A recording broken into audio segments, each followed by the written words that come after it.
ఇక అవినీతి గురించి మాట్లాడతారు. ప్రాణహిత సేవలలో 7 ఏళ్లు కాంగ్రెస్ పార్టీ అధికారంలో ఉంటే పనిచేసింది తక్కువ, సర్వే మొబిలైజేషన్ అడ్వాన్స్ల మీద బిల్లులు లేపింది ఎక్కువ.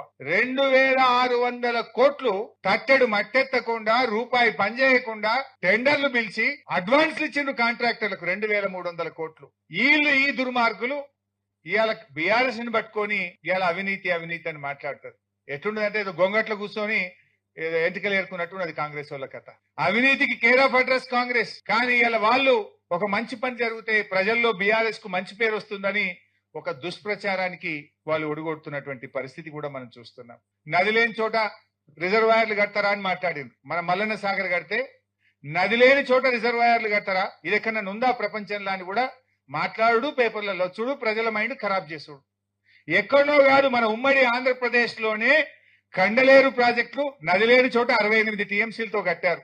గోరకల్లు ప్రాజెక్టు 10 టీఎంసీలతో ఉంది.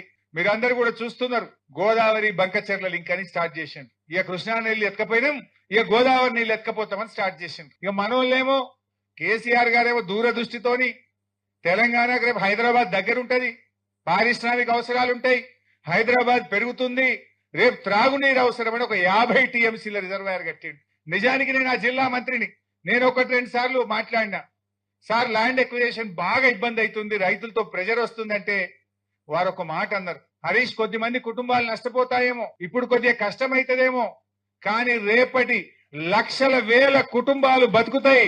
రేపటి తెలంగాణకు ఇది జీవధార అవుతుంది, మల్ల గట్టలేము. కష్టమైనా సరే రేపు మనం రాజకీయాలు శాశ్వతం కాదు, ప్రజలు శాశ్వతం, నీళ్లు శాశ్వతం. ఇది హైదరాబాద్ దగ్గరగా ఉంది, 50 టీఎంసీల రిజర్వాయర్ కట్టాలని చెప్పి పట్టుబట్టి ఆయన గారు ఆ రిజర్వాయర్ ని కట్టించింది. ఇలా అదే వరమైంది కదా. ఇవాళ రేవంత్ రెడ్డి ఇంతగానే ఎగురుతుండు. ఏం ఎగురుతుండు?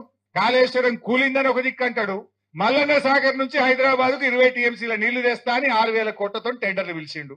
మరి కాళేశ్వరమే కూల్తే నువ్వు మల్లన్న సాగర్కి వెళ్ళి 20 టీఎంసీల నీళ్లు ఈ హైదరాబాద్ కు మంచి నీళ్లు మూసి శుద్ధి చేయడానికి ఎక్కడి నుంచి తెస్తావో సమాధానం చెప్పాలి మిస్టర్ రేవంత్ రెడ్డి. అంటే వాళ్ళు చెప్పేది అబద్ధం. ఆయనకు తెలుసు కాళేశ్వరం ఉందని. మల్లన్న సాగర్ కాళేశ్వరంలో భాగం కాదా? మల్లన్న సాగర్ కాళేశ్వరంలో అంతర్భాగం.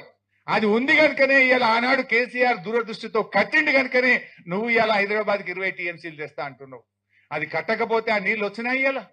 ఇవాళ మనం ఆలోచించాల్సిన అవసరం ఉంది.